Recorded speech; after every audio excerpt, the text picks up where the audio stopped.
Bonjour, Ludovic Leclerc, analyste pour belgeinvestor.be. Voici une vidéo de mise à jour de l'analyse du CAC 40 pour la semaine du 20 avril 2015. Alors, d'abord, petite information sur les risques. Vous savez que le marché comporte des risques et n'est pas fait pour tous les profils investisseurs. Moi, je ne suis pas là pour vous conseiller dans vos opérations. C'est à vous-même d'évaluer vos propres risques. La seule chose que je vous conseille, c'est de tester vos stratégies sur des comptes démo.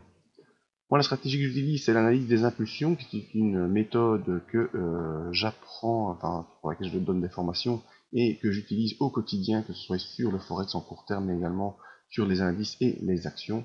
Donc, c'est une méthode que je connais bien et que j'utilise tous les jours. Alors, l'analyse du CAC 40, eh bien, vous savez, depuis déjà de nombreuses semaines, avec l'annonce de notre fameux Q européen, le CAC 40 se promène dans cette fourchette de Andrews haussière, et dans la deuxième partie de cette fourchette de Andrews haussière, donc une grosse accélération. Ici on avait un petit épisode grec qui nous avait fait latéraliser, et puis on a gentiment poursuivi cette ascension sans trop de soucis. Sans trop de soucis jusqu'à hier. Hier, vendredi, on a eu cette grosse bougie noire qui s'est enfoncée sous la M7 et qui est déjà venue au contact de la M20 journalière, en tout cas ici, pour faire une clôture à 5135 points. Ce sont les données sur le CAC 40 en CFD et donc en cotation continue relative au futur.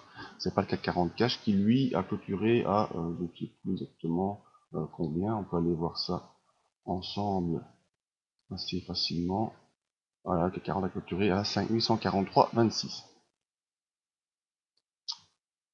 Sur notre futur, il clôture à 5135, donc un peu plus bas que la clôture du cash de 17h30, clôture qui s'est fait à 22h en même temps que le S&P 500.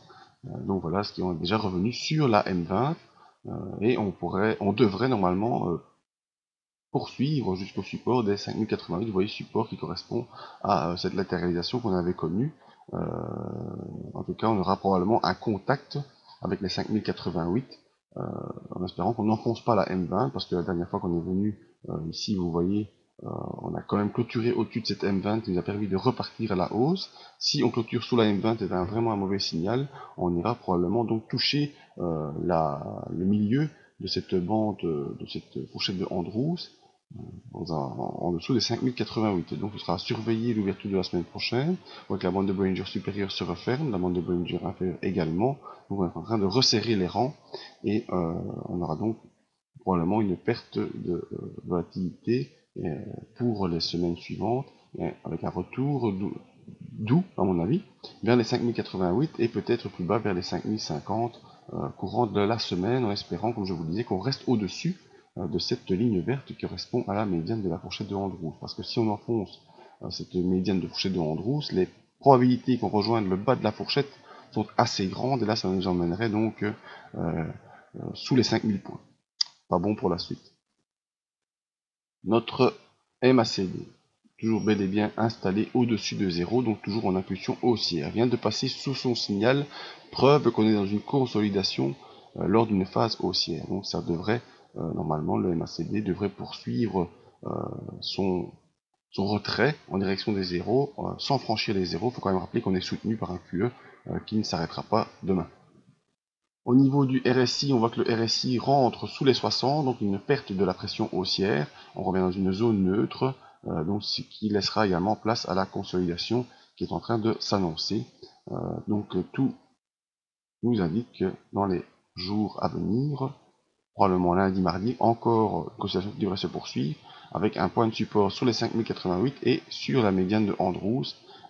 Il faudra donc viser à ce qu'on reste au-dessus de cette zone entre 5050 et 5088 pour pouvoir rapidement reprendre le chemin de la hausse avec une nouvelle zone de résistance qui s'est installée ici